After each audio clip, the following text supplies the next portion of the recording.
स्थापना की थी। लेकिन थोड़ा सा पहले इसके बारे में समझ लीजिए कि दयानंद सरस्वती जी का जन्म हुआ था 12 फरवरी 1824 में। 12 फरवरी 1824 में गुजरात में एक रियासत चल रही थी, मोराबी रियासत। गुजरात में एक मोराबी रियासत चल रही थी। मोराबी रियासत में एक पड़ता है गांव, है ना, आपने जिला सुना होगा राजकोट, आपने राजकोट सुना है ना, बस बस वही वही वही, ठीक है ना।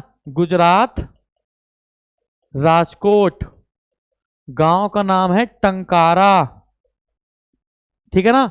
बचपन का नाम है मूल शंकर। एक है दंडी स्वामी पूर्णानंद, अभी बताता हूं, रुक जाइए। एक है दंडी स्वामी पूर्णानंद और एक है स्वामी विरजानंद, एक है स्वामी विरजानंद। चलिए थोड़ी सी बात बताता हूं। तो राम मोहन कह रहे हैं दयानंद सरस्वती जी का जन्म हुआ था 12 फरवरी 1824 में गुजरात राज्य के राजकोट जिले के टंकारा नाम के गांव में मोराबी रियासत चल रही थी, वहां पर हुआ था। इनके बचपन का नाम था मूल शंकर, है ना, और ये कट्टर ब्राह्मण परिवार में पैदा हुए थे।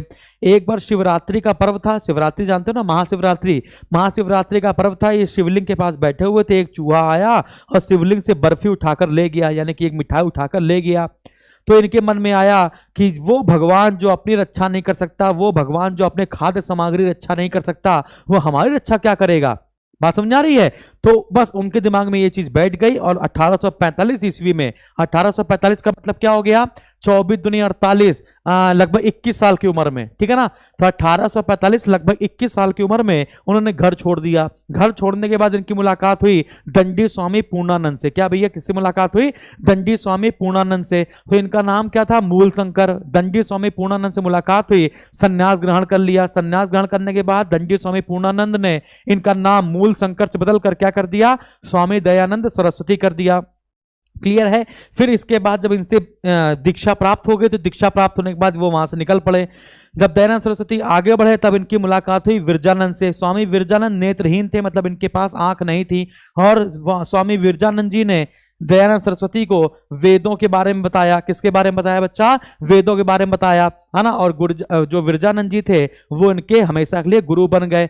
अब इनके दिमाग में आ गया कि वेदों की ओर ही लौटना है। तो दयानंद सरस्वती जी ने वेदों की ओर लौटो या पुनः वेदों की ओर लौटो ये नारा देना शुरू कर दिया, ठीक है ना। वेदों को ही भारत का आधार स्तंभ मानना शुरू कर दिया, वेदों को ही भारत का आधार स्तंभ मानना शुरू कर दिया। आगरा में पाखंड खंडनी पताका, यानी पाखंड खंडनी एक किताब भी है और एक ध्वज भी है, ठीक है ना। तो पाखंड खंडनी पताका फहराया। बंबई में इन्होंने, हाँ 1875 की बात है, पूरी बात बताई जाए तो 10 अप्रैल 1875, तो 10 अप्रैल 1875 ईस्वी में बंबई में वेदों के पुनरुत्थान के लिए दयानंद सरस्वती जी ने आर्य समाज की स्थापना कर दी। कहां पर भैया, बंबई में। याद रखना है। तो मुख्यालय भी अगर आपसे पूछा जाए तो मुख्यालय भी आप बंबई बताएंगे। लेकिन क्वेश्चन अगर आपसे ये पूछ दिया जाए, मैं आपसे क्वेश्चन पूछता हूं कि दयानंद सरस्वती जी ने आर्य समाज का मुख्यालय बंबई बनाया था, बाद में इसको कहां पर ट्रांसफर कर दिया था, तो मैंने आपको पेड बैच में तो बताया ये सारी चीजें। तो बाद में इसको कहां ट्रांसफर कर दिया था, तो बाद में इसको लाहौर ट्रांसफर कर दिया था। याद रखना है, बाद में इसको कहां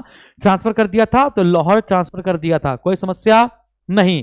तो दयानंद सरस्वती जी ने भी कर्मकांड का विरोध किया, बहुदेववाद का विरोध किया, बाह्य आडंबर का विरोध किया, मूर्ति पूजा का विरोध किया, बहुदेववाद का विरोध किया, तंत्र मंत्र का विरोध किया, अवतारवाद का विरोध किया। बात समझ आ रही है। सिर्फ वेदों के बढ़ावे की बात इन्होंने कही, ठीक है ना।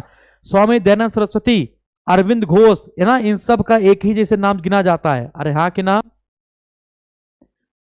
बहुत बढ़िया, ठीक है। तो अरविंद घोष ने दयानंद सरस्वती जी की जो भी शिक्षाएं थी उसको अच्छे से अपनाया था। ओके।